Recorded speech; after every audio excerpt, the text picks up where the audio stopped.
Welcome to Competitive Exams Corner. Welcome to the Banking Awareness Series. ఈ banking awareness సిరీస్లో భాగంగా ఈరోజు మూడవ రోజు లెసన్ నెంబర్ 3ని మనము డిస్కస్ చేయబోతున్నాం. సో ముందుగా బ్యాంకింగ్ అవేర్నెస్ సిరీస్ ఎవరైతే కొత్తగా చూస్తున్నారో వారి కోసం ఈ యొక్క మొదటిగా కొన్ని మాటలు చెప్తున్నాను. ఈ బ్యాంకింగ్ అవేర్నెస్ సిరీస్లో భాగంగా అసలు ఫైనాన్స్కి మనీకి యొక్క మీనింగ్ దగ్గర నుంచి మనకు ఇండియన్ ఎకానమీలో బ్యాంకుల యొక్క పాత్ర వరకు ఈ యొక్క సిరీస్లో ప్రతి లెసన్ వైజ్ ఎక్స్ప్లెయిన్ చేయడం జరుగుతుంది. అండ్ ఈ సిరీస్లో భాగంగా ప్రతిరోజు 7కి ఒక వీడియో అన్నది పోస్ట్ అవ్వడం జరుగుతుంది. ఈ సిరీస్ అంతా అయిపోయిన తర్వాత ఇంపార్టెంట్ బిట్స్ కూడా ఇవ్వడం జరుగుతుంది. సో అవి కూడా ఈ యొక్క వీడియోస్లోనే మీకు రావడం జరుగుతుంది. అయితే ఈ యొక్క సిరీస్ ప్రతి ఒక్కరికి ఉపయోగమే. సైబర్ అటాక్స్ చాలా పెరిగిపోయాయి. సో ఒక అవేర్నెస్ అన్నది చాలా ముఖ్యం ఫైనాన్స్ పరంగా. సో ఇక్కడ బ్యాంకింగ్ అంటే కేవలం బ్యాంకుకి సంబంధించింది మాత్రమే కాకుండా ఫైనాన్షియల్ సెగ్మెంట్ కూడా నేను మీకు ఇవ్వడం జరుగుతుంది. సో ఇప్పుడు మీరు ఒకసారి అబ్జర్వ్ చేస్తే బ్యాంకింగ్లో ఆర్బీఐ, కమర్షియల్ బ్యాంక్స్ ఇవి మాత్రమే కాకుండా వెంచర్ క్యాపిటల్ కానీ, మ్యూచువల్ ఫండ్, స్టాక్ ఎక్స్చేంజ్, ఇలా చాలా అంశాలు ఈ ఫైనాన్స్ అనే ఒక పదానికి ముడిపడి ఉంటాయి. సో అవన్నీ కూడా నేను ఈ యొక్క అవేర్నెస్ సిరీస్లో, బ్యాంకింగ్ అవేర్నెస్ సిరీస్లో ఎక్స్ప్లెయిన్ చేయడం జరుగుతుంది. సో నేను ఫస్ట్ లెసన్లో అసలు మనీ అంటే ఏంటి, ఫైనాన్స్ అంటే ఏంటి, ఫైనాన్స్కి మనీకి డిఫరెన్స్ ఏంటి ఎక్స్ప్లెయిన్ చేశాను. సెకండ్ లెసన్లో బ్యాంక్ గురించి చెప్పడం జరిగింది. ఈరోజు మరొక ఇంట్రెస్టింగ్ టాపిక్తో ఇప్పుడు వెళ్దాం. So let's start. లెసన్ 3లో హిస్టరీ ఆఫ్ బ్యాంకింగ్, అసలు బ్యాంక్ అంటే ఏంటో నేను చెప్పడం జరిగింది. సో ఏ క్యారెక్టరిస్టిక్స్ ఉంటే దాన్ని బ్యాంకుగా పరిగణింపబడతారు అనేది నిన్న డీటెయిల్గా చెప్పడం జరిగింది. సో ఈరోజు ఆ బ్యాంకింగ్ ఎలా స్టార్ట్ అయింది అంటే ఇండియాలో 18th century స్టార్ట్ అయింది. అంతకుముందు మనీ లెండర్స్ అంటే ఇండివిజువల్గా కొంతమంది వ్యక్తులు వాళ్ళు అధిక రేట్లకు వడ్డీ ఇచ్చి వాళ్ళు వ్యాపారం చేసుకునేవాళ్ళు, సొమ్ము చేసుకునేవాళ్ళు. బట్ 18th century నుంచి ఇండియా యొక్క బ్యాంకింగ్ హిస్టరీ, బ్యాంకింగ్ అనేది కొంతవరకు మార్పు జరిగింది. 18th centuryలో స్టార్ట్ అయిందనమాట, అంతకుముందు లేదు. ఫస్ట్ బ్యాంక్ మనకు 1770లో బ్యాంక్ ఆఫ్ హిందుస్థాన్ అన్నది స్టార్ట్ అయింది. So bank of Hindustan is the first bank అన్నమాట. అయితే ఇది 1770లో స్టార్ట్ అయ్యి 1832లో పూర్తిగా ఆ బ్యాంక్ కనుమరుగు అయిపోయింది. ఓకే, ఇది number 1 bit. Next General Bank of Bengal and Behar. ఈ బ్యాంక్ వచ్చి 73లో 1773లో స్టార్ట్ అయ్యి 1775లో పూర్తిగా అంతర్ధానం అయిపోయింది. అండ్ ఇది కంప్లీట్గా స్టేట్కి సంబంధించిన, ఆ రాష్ట్రానికి సంబంధించిన ఇన్స్టిట్యూషన్ లాగా ఇది పనిచేసింది. సో ఇక్కడ మనకు 3 బిట్లు కనపడుతున్నాయి. 18th century Bank of Hindustan, General Bank of Bengal and Behar. Next ఇక్కడ ఈస్ట్ ఇండియా కంపెనీ మీకు తెలిసిందే. ఈస్ట్ ఇండియా కంపెనీ మన ఇండియన్ హిస్టారికల్ బ్యాక్గ్రౌండ్ పరంగా 1600 సంవత్సరంలో వాళ్ళు ఈస్ట్ ఇండియా కంపెనీ ద్వారా ఒక బిజినెస్ ద్వారా ఇండియాకి రావడం జరిగింది. సో అది మనకు ఇండియన్ పాలిటీలోకి మనం మళ్ళీ వెళ్ళాల్సి వస్తుంది. సో ఈస్ట్ ఇండియా కంపెనీ వాళ్ళు ఇండియాకు వచ్చి 3 బ్యాంక్స్ని ఏర్పాటు చేయడం జరిగింది. నెంబర్ 1 బ్యాంక్ ఆఫ్ బెంగాల్, దీన్నే బ్యాంక్ ఆఫ్ కలకత్తా అని కూడా పిలుస్తారు, Bank of Bombay and Bank of Madras. Bank of Bengal or కలకట్టాను 1806లో, బ్యాంక్ ఆఫ్ బాంబేని 1840లో, బ్యాంక్ ఆఫ్ మెడ్రాస్ను 1843లో ఏర్పాటు చేయడం జరిగింది.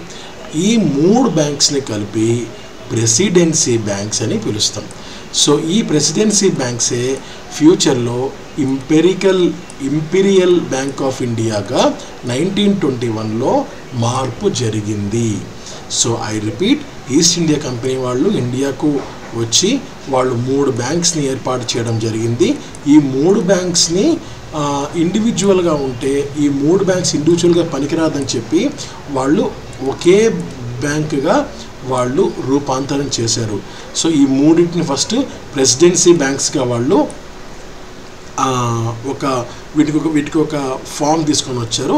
ఆ 3 ప్రెసిడెన్సీ బ్యాంక్స్ని కలిపి ఒకే బ్యాంకుగా చెప్పారు.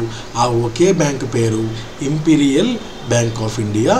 ఇది 1921లో స్టార్ట్ చేశారు. అంటే ఈ మూడింటిని కలిపి ఇంపీరియల్ బ్యాంక్ ఆఫ్ ఇండియాగా మార్పు చేయడం జరిగింది. ఇందులో మ్యాక్సిమం యూరోపియన్ షేర్ హోల్డర్సే ఇందులో వ్యక్తులుగా ఉన్నారన్నమాట. సో ఇది మనకు ముఖ్యమైన పాయింట్. అండ్ మరొక ముఖ్యమైన పాయింట్, ఈ ఇంపీరియల్ బ్యాంక్ ఆఫ్ ఇండియానే ఫ్యూచర్లో స్టేట్ బ్యాంక్ ఆఫ్ ఇండియాగా మార్పు చెందింది. బాగా గుర్తుపెట్టుకోండి, ఈస్ట్ ఇండియా కంపెనీ 3 బ్యాంక్స్, ఈ 3 బ్యాంక్స్ ప్రెసిడెన్సీ బ్యాంక్స్. ఈ presidency banks Imperial Bank of ఇండియాగా మార్పు చెందింది 1921లో. ఈ Imperial Bank of India State Bank of ఇండియాగా మారింది. సో ఇప్పుడు మనకు ఉన్న State Bank of India, so పూర్వం ఇది ఇంపీరియల్ బ్యాంక్ ఆఫ్ ఇండియా అన్నమాట. Okay, the Commercial Bank of India అన్నది 1845 బాంబేలో ఎస్టాబ్లిష్ జరిగింది. తర్వాత ఫస్ట్ అనే పదానికి ఇక్కడ ఒక 2 బిట్స్ మనకు కనపడుతున్నాయి.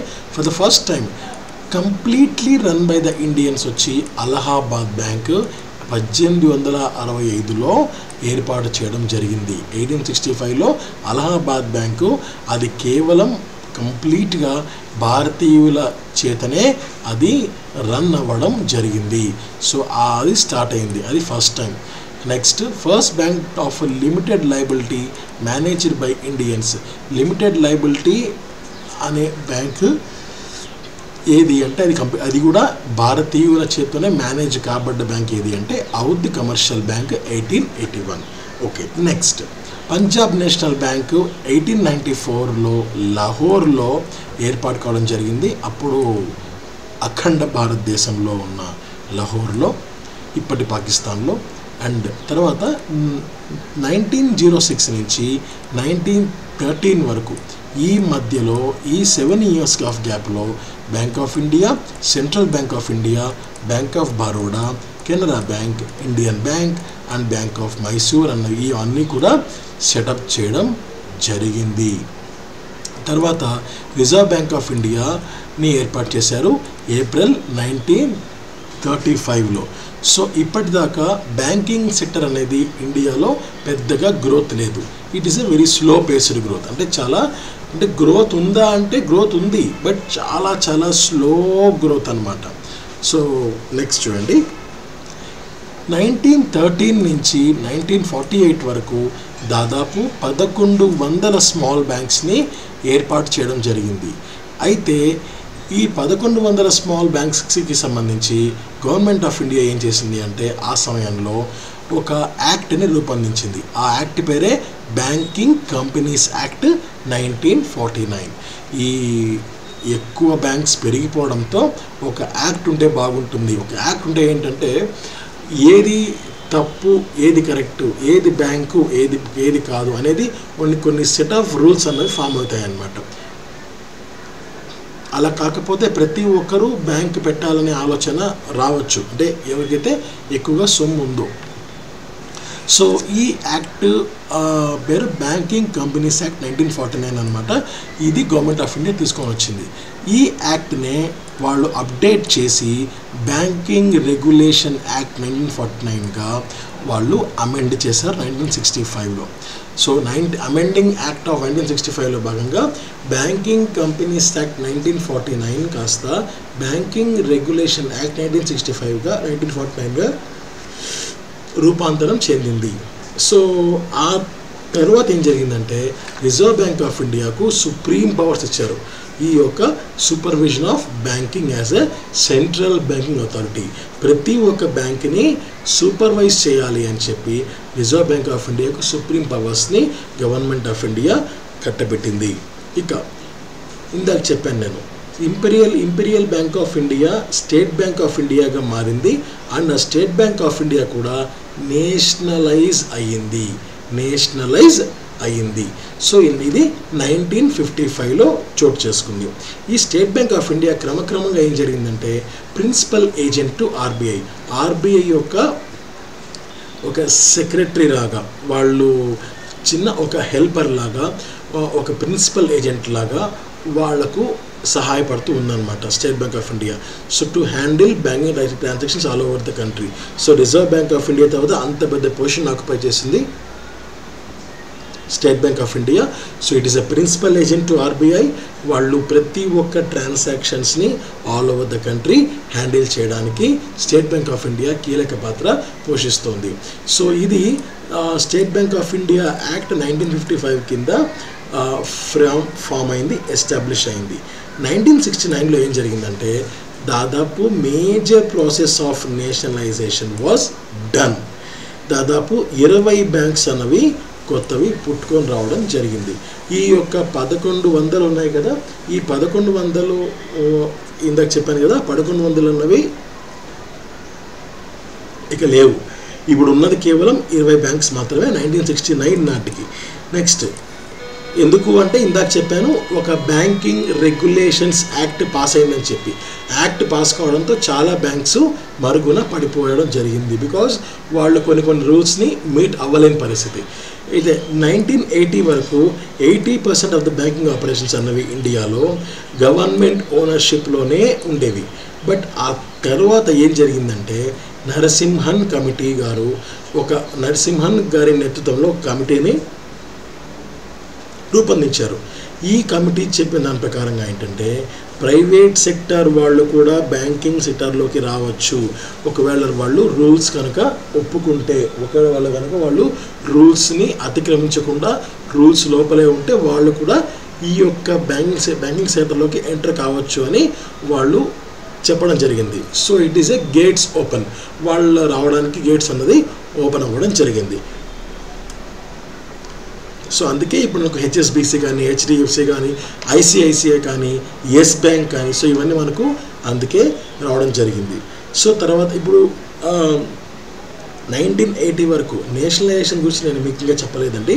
ఇది కేవలం హిస్టరీ ఆఫ్ బ్యాంకింగ్. అంటే నేషనలైజేషన్ వరకు నేను మీకు అసలు నేషనలైజేషన్ అని చెప్పాను ఇక్కడ. బట్ నేషనలైజేషన్ అంటే ఏంటో నేను మీకు నెక్స్ట్ లెసన్లో చెప్పడం జరుగుతుంది. ఇప్పటిదాకా మేజర్ స్టెప్స్ అన్ని ఇప్పుడు చూడండి. 1949లో enactment of banking regulation act, 1955లో nationalization of State Bank of India, 1959లో nationalization of State Bank of India subsidiaries, ఇవి కూడా నేను నెక్స్ట్ సెషన్లో చెప్పడం జరుగుతుంది. 1961లో insurance coverage extended to deposits, 1969లో నేషనలైజేషన్ ఆఫ్ 14 మేజర్ బ్యాంక్స్, 1971లో creation of credit guarantee corporation, 1975లో creation of regional rural banks, 1980లో నేషనలైజేషన్ ఆఫ్ అనదర్ 6 బ్యాంక్స్. ఇక్కడ మనకు నేషనలైజేషన్ అంటే ఏంటి, సబ్సిడరీస్ ఇవి ఏవి, తర్వాత మనకు క్రెడిట్ గ్యారంటీ కార్పొరేషన్ అంటే ఏంటి, రీజనల్ రూరల్ బ్యాంక్స్ అంటే ఏంటి, ఇవన్నీ కూడా అప్కమింగ్ లెసన్స్లో మనం తెలుసుకునే ప్రయత్నం చేద్దాం. సో ఇది లెసన్ 3కి సంబంధించిన ముఖ్యమైన అంశాలండి.